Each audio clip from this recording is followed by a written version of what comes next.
everybody! So today is probably not Wednesday because this video is most likely an extra for this month because we figured Beauty and the Beast is our favorite movie and we're really excited about the 25th anniversary, so why not show that excitement on our YouTube channel? And so what we're going to be doing right now is that Paige came up with some questions that are Beauty and the Beast themed. First question, our favorite song. You may know this. Be our guest. It is the one that I'm pretty sure won the Oscar, and even if it's not, it's just so wonderful. All of the songs are so good, it's really hard for me to pick one that actually has lyrics. I think I'm gonna go with The West Wing, which is the music that plays when Belle escapes up to the West Wing and she is about to touch the rose, and then it carries all the way through, I think, into the forest scene, but I particularly love that piece of music that plays when she's discovers the rose and when she discovers the portrait of the beast. Next question is favorite piece of animation. I get the feeling our favorite piece of animation is going to be the same piece of You want to say it on animation. 3? 1, 2, 3. The hair thing. Oh no,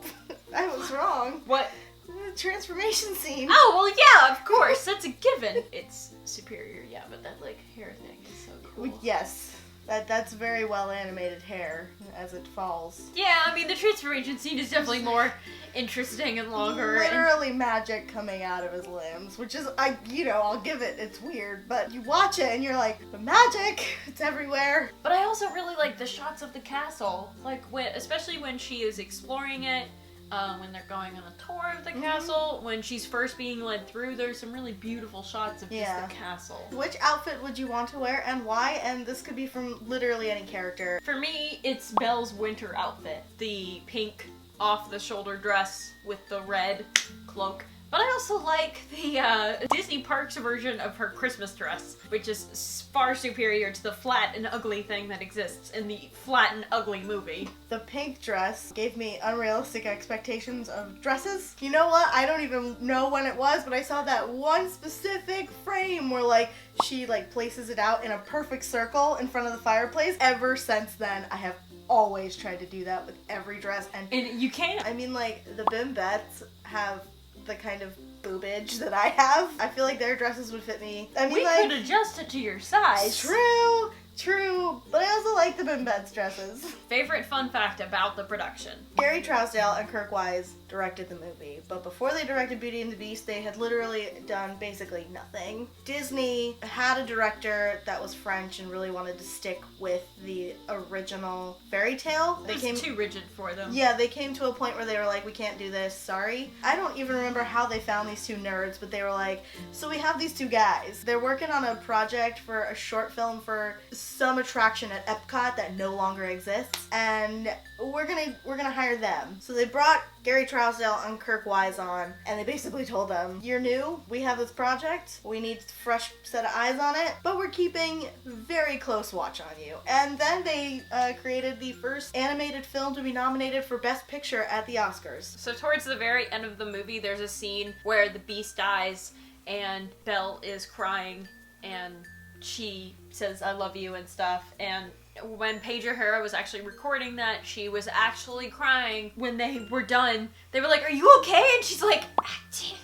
Now we're moving on to themed questions as opposed to questions that directly relate to the movie. Are there any books that you've read and you've absolutely hated?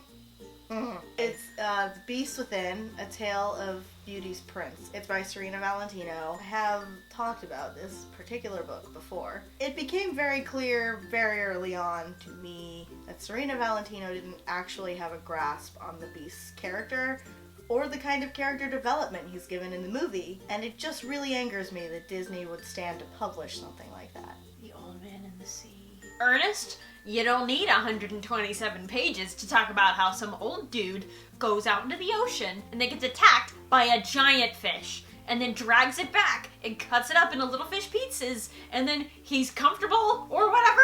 It's so boring. So the next one is something that makes me angry. When people send hordes of other people to bully people in online spaces, we have a friend and we were talking about this morning that she's great and you guys should all go subscribe to her because she does great feminist videos and she's adorable and wonderful and we love her.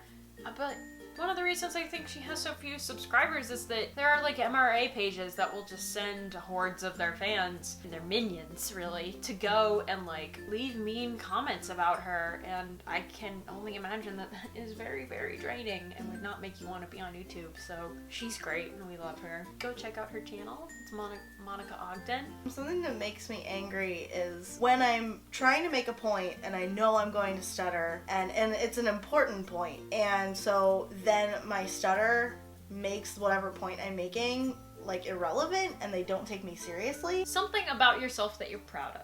I like to say that I'm loyal. I like to say that that's like the main reason that I'm a Hufflepuff. I agree. I would say my generosity, honestly. I mean, this is sometimes a flaw, but I'm still proud of the good that it does, but I do go out of my way to try and help people and to cheer people up, whether that's through my time or lending resources or whatever. I really like to help people, and that's something I'm pretty proud of, even though sometimes I can do it to the detriment of my own self.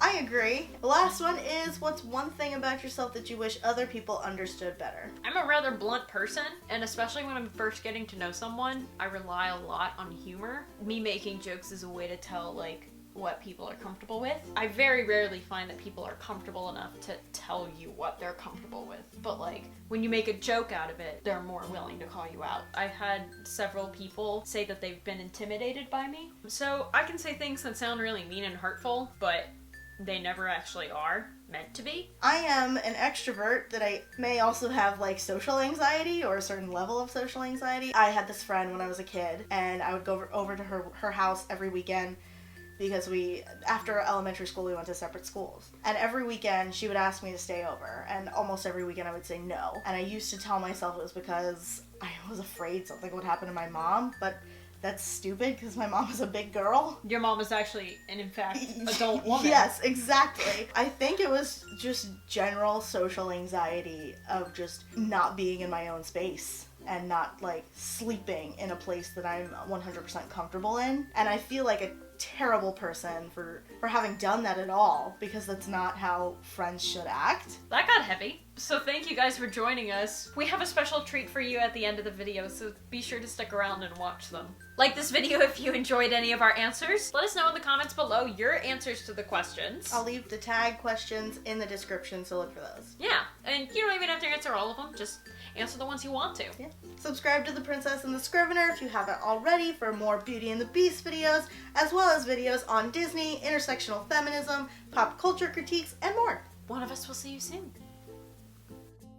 Paige was fucking around on Snapchat. She went to go get my water and left it in the kitchen. I was gone for 3 minutes. Like 10 minutes. I came back and she's screwing around on Snapchat. And then what does she spend the next 20 minutes doing? Snapchat. No, but no. We have proof. There's proof. You made me save every one of those. We have proof. It's going in this video. She's a liar. You're gonna see just how much of a liar is Sarah. She's a Why? I'm still here. Sarah, we have to start filming. But filming. Sarah. So,